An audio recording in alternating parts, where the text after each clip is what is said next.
Hey guys, it's Chris with Drop Dice, and today we are asking again, what is Blades in the Dark? And today's episode is called You Want to Make Me, and basically we're talking about your physical types, the Bravos crew. Basically these are your mercenaries, thugs, and hired killers. They're going to be kind of the muscle gang, if you will. I filled in a couple blanks here. I already did the Bravos, which filled in a lot of my crew upgrades, my lair stuff, my turf option, or my claim options. I also used the cog to go ahead and add my contacts and special abilities. The first thing that I want to look at is how we're going to get experience for our gang. We can execute a successful battle, extortion, sabotage, or smash and grab. For my hunting grounds, those are the options that I had. I went ahead and just chose smash and grab because I like that one.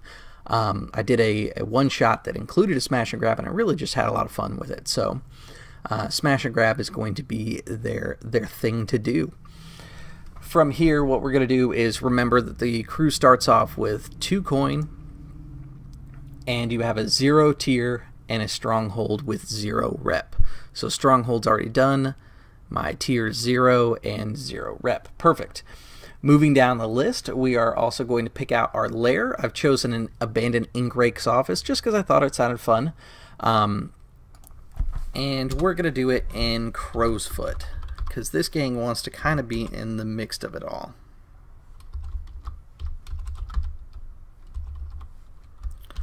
There we go. All right. And then from there, we've already established our hunting grounds, so we want to ask those questions that we asked last time. When we take the hunting grounds, we're taking it from someone else, so we can choose to pay them off and give them 1 coin in exchange for giving us room to work. I can pay 2 coin to give them to show respect, or I can keep my money and take a -1 for that faction. And I think I'm going to keep my money for now. So the game master will tell me which faction I'm going to end up making mad by my decision. So let's go ahead and do this real quick here. Oops. Not that. I meant to generate factions. There we go. Since we're in Crow's Foot, I think who we're going to end up pissing off is, let's say it's the Lamp Blacks. Okay, and hunting grounds are useful for a particular type of mission, which we've already decided is going to be smash and grabs. Let's see, so as a reminder, whenever we prepare to gather information or use we gain a free downtime activity if it involves our specific hunting grounds, which we would highlight on the map. We're going to choose a special ability. So going down the list, we have Dangerous. Each PC may add +1 to their Hunt, Skirmish, or Wreck abilities. Blood Brothers, which is when you fight alongside your cohorts in battle, they get +1 for your teamwork rolls. All of your cohorts get the Thug type for free. If they're already Thugs, choose another type. Let's see, Door Kickers, when you engage an assault plane, you gain +1 to die to your engagement roll. Fiends, Fear is as good as respect. You may count each wanted level as if it was turf. That's actually really cool. That has been a change since the game has been around through its different iterations. The last time that I really played a group of Bravos was like really early when they were still breakers, and I really like that. Let's see here. Forged in Fire. Each PC has been toughened by a cruel experience. You get +1 die to resistance rolls. I really like that because that makes your gang just tough and hard to deal with. Let's see, Patron. When you advance in your tier, it costs half the coin it would normally. Who is your patron, and why did they help you? That's pretty useful for later on. I don't think that's going to be something I want to start with right now. Last one is called War Dogs. When you're at war, -3 faction status, your crew does not suffer the -1 hold. PCs get 2 downtime activities instead of just 1. I have seen how much war can affect other games, so I think what I'm going to do is invest in War Dogs, because that 1 downtime action that you get during war really sucks. It's super hard to conduct your business when you have 1 downtime action. Healing is hard to do, so I think I'm going to start with War Dogs, and keeping in mind what I want to do later on, I think probably Forged in Fire is going to be my next one, and then possibly move to Fiends, because I really like some of the setup that we've got for the Bravos here. All right, perfect. So the next one we assign crew upgrades. Remember, we get 2 crew upgrades plus the ones that are already on our sheet. So let's talk about the ones that are already on our sheet. We have prowess, which is, again, whenever we train the prowess set of skills. I'm going to go ahead and open up Andril here. The prowess set of skills being finesse, prowl, skirmish, and wreck. Instead of 1 experience, we get 2 experience with that. Okay, and the second upgrade that we have is actually thugs, which is a cohort type. So what I'm going to do here is go ahead and change this to thugs. And they are a gang. Actually, okay, I see how the sheet does it. The type goes down here and the name goes here. So I'm going to say the boys. So we talked about this last time. When you create a cohort or a gang, it kind of has a little bit different kind of an asset that gets built in. So we're going to come back to that in just a moment here, because I want to look at some of the other crew upgrades before we 100% decide, and that's a different section of the book, so I don't want to jump to it just yet. So looking at the crew upgrades, I really like the training stuff, because the training stuff means that we're going to get more advancement more often. So that's definitely a good thing to have inside the inside there as that training and prowess, since that's going to be a lot of what we're going to do. I also like personal, which is your playbook stuff, meaning that we can get two experience when we train in our playbook instead of 1, which means special abilities more often. And I like that enough that I think that's going to be one of my investments. Okay. And let's see, what else do we want? I could invest towards hardened, since I feel like this gang is going to be kind of going at it, but it doesn't get me anything right away. I do like Bravos rigging because the gear, being able to go incognito or at least on light load when you have a medium load type stuff on you, like weapons and armor, is pretty handy, and especially because 2 free load is essentially like you're getting heavy armor for free,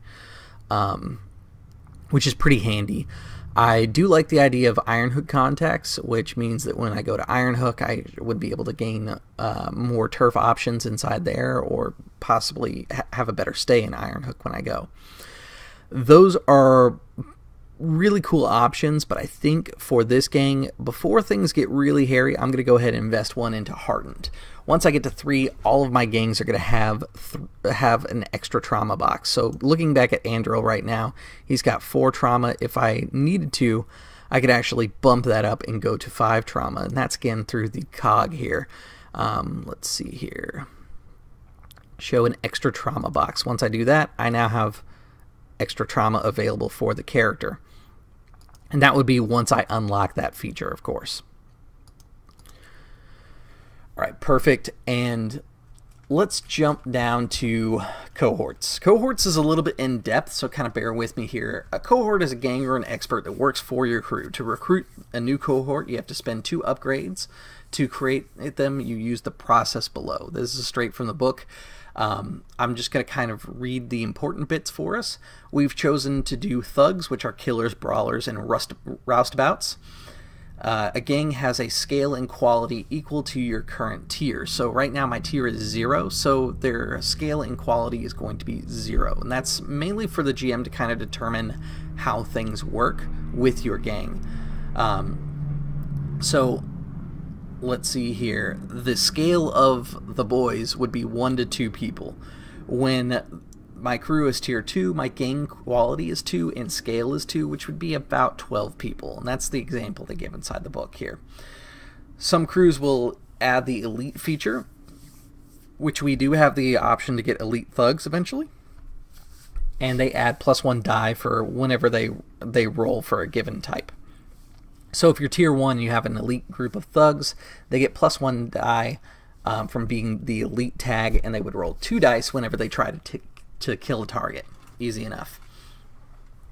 We're going to skip over expert right now. We're probably going to make an expert later on, but they function very similar to the way a gang does. However, they are just a little different. So when you pick out a gang or expert, you create your cohort with 2 edges, or 1 or 2 edges, and a number of flaws that equal the same amount. So think of edges as like positive features and flaws as negative features. Here we go.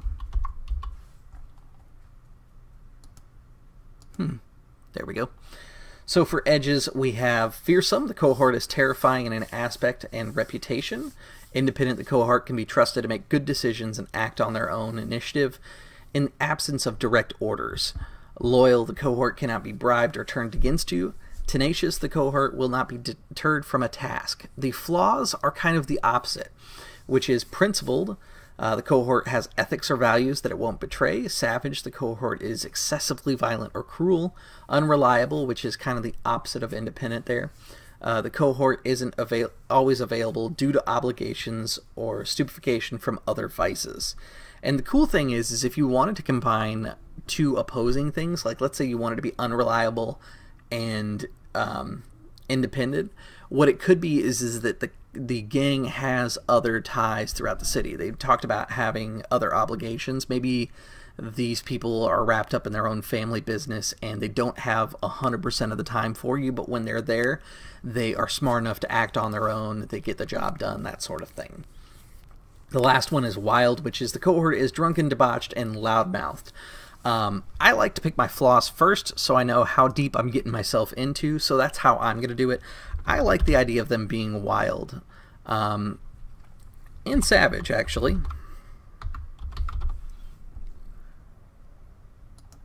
So that means I'm going to get 2 edges. I think fearsome makes a lot of sense. And I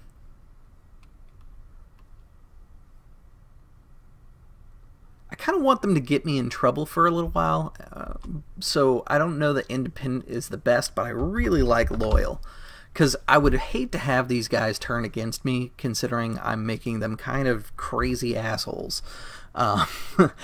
And that's basically what I can do. If I ever want to add more cohorts, I can just simply click the add, and then it will create a new one here, and then I can always delete them if I don't need to, just like any other character sheet that's available to us. So just verifying that we've got everything done, we did pick our special ability. We had the 2 that were already in there. We picked 2 more of the crew upgrades. And when you are doing your crew type, if you were to gain an additional gang, you can instead actually modify your crew, or your cohort rather. Basically, when cohort, you can add an additional type to it. So instead of just being thugs, I could make them thugs and rovers, which are kind of more of your sailors, carriage drivers, and deathland scavengers. As far as the different types of crew, like cohort groups that are available to gangs, there's adepts, which is pretty much what you think: scholars, tinkers, occultists, and chemists. Rooks, which are con artists, spies, and specialists. Rovers, again. Skulks, which are scouts, infiltrators, and thieves. And thugs, which these guys are: killers, brawlers, and rustabouts. Next, we would look at some different details about the gang. Is we can use a cohort to achieve a certain goal. We would roll their quality. We can also lead a group action using them as the people that are part of our group. You could see a great example of this at least a couple times in the Bloodletters campaign, where Sean's character actually leads the gang on a couple different things. But that gang is an elite group of thugs, so it actually works out really, really well, because that's the type of character that he's playing, is a cutter that's more of like a captain type character. And whenever you do that, it does require a command roll to go with it. Cohort's harm scale works a little different. You can see it here: weak, impaired, and broken. They also have dead, which is, of course, very obvious. If a cohort is weakened, they have reduced effect. If they're impaired, it's -1 die. And if they're broken, they can't do anything until they recover. So it's pretty obvious, just kind of reading through here, what you're going to see. You can also take time to let your gang heal, which there's some rules about that as well. Basically, the gang, you send the cohorts on a downtime action to heal themselves. And let's just double check here. We're gonna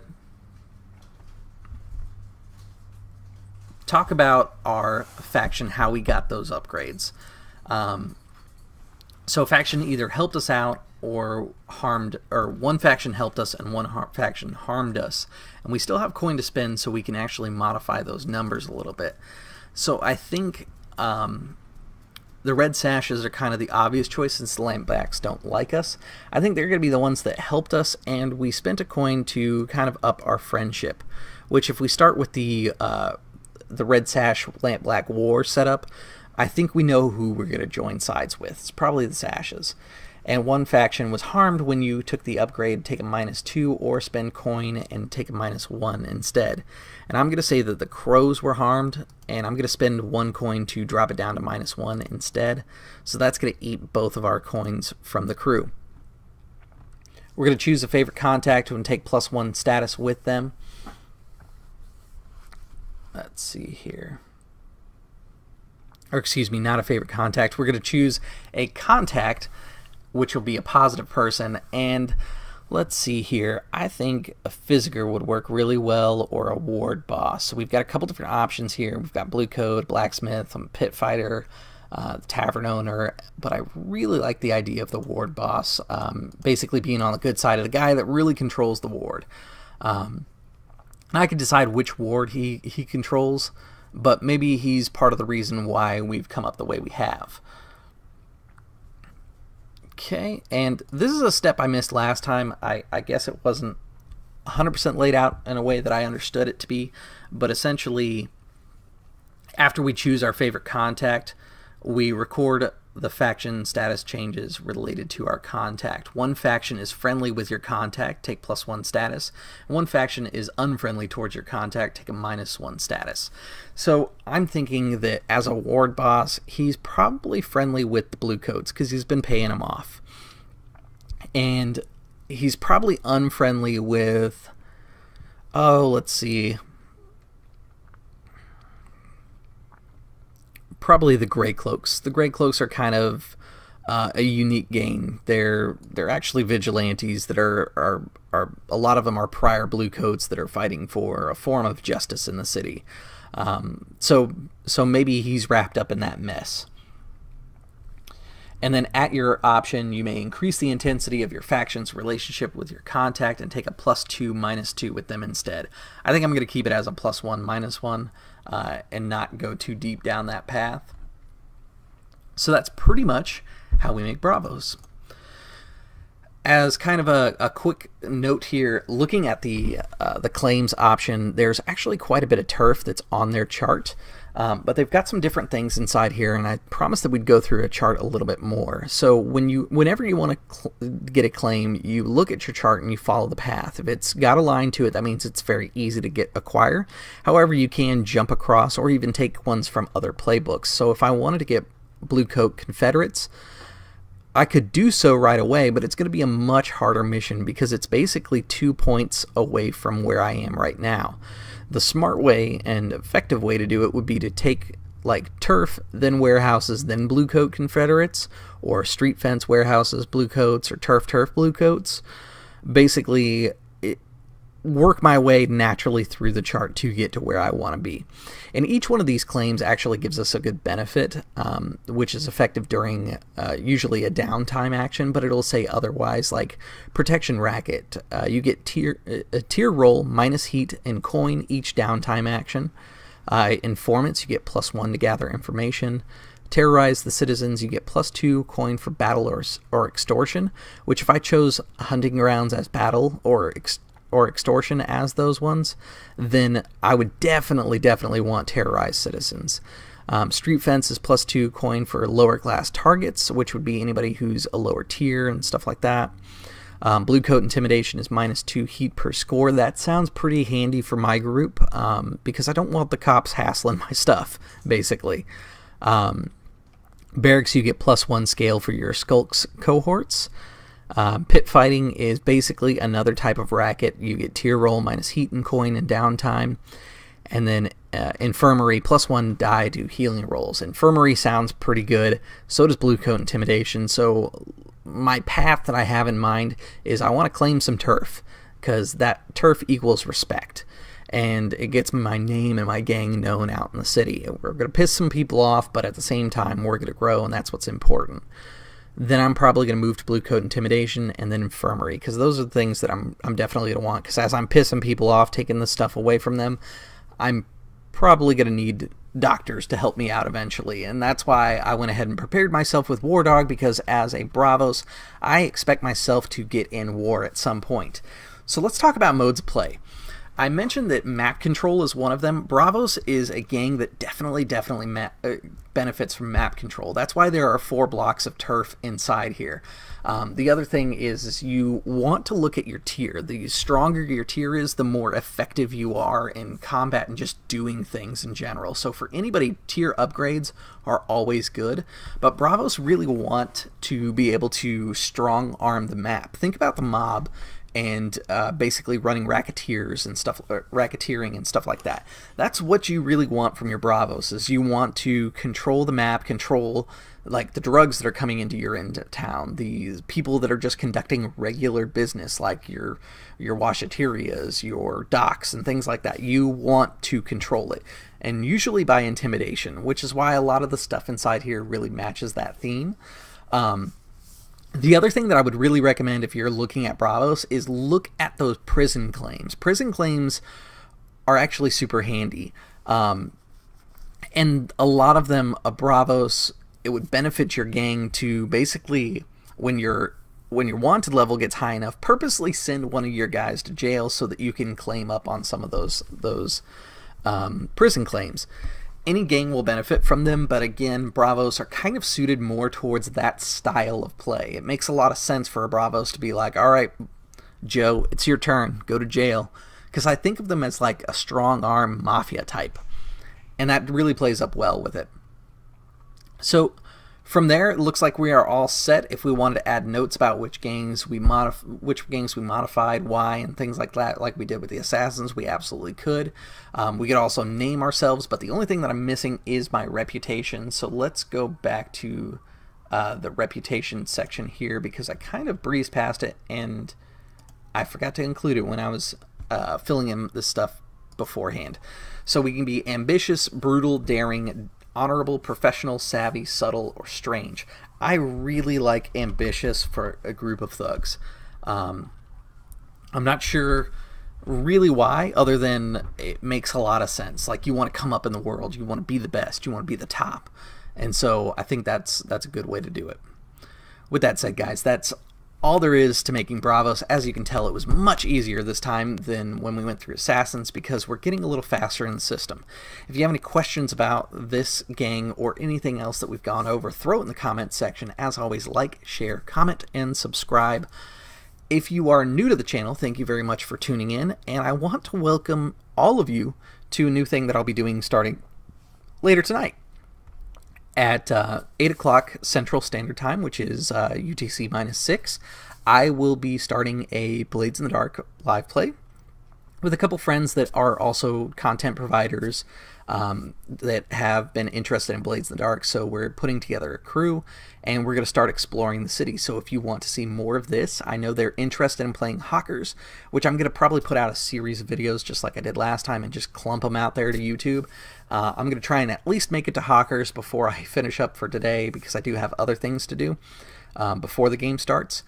And we will basically go through character creation process as a group, gang creation process, and then we will jump right into the action and see what kind of trouble we can stir up, what kind of changes we can make. And there's a couple surprises that they've already talked to me about inside chat, so I think it's going to be a really interesting group. As always, I'm going to recommend you 2 things to check out if you're interested in Blades in the Dark. The first thing that I wanted to point out is Adam Kobold did a series on how to hack Blades in the Dark. It is a little older because he did it for a beta release version. I want to say it was like 0.5 point something or other. But the basic premise is still the same. So if you're thinking about using the Blades of the Dark system for other games besides just a Victorian setting, and it's not one of the ones that is on the list, because there's a lot of really good ones. The one I'm probably most excited about that is an official setting is called Sparrow's Folly, which is like a Western, and it sounds really cool. Just because there's not a lot of really good Western games out there, I'm interested to see how it goes.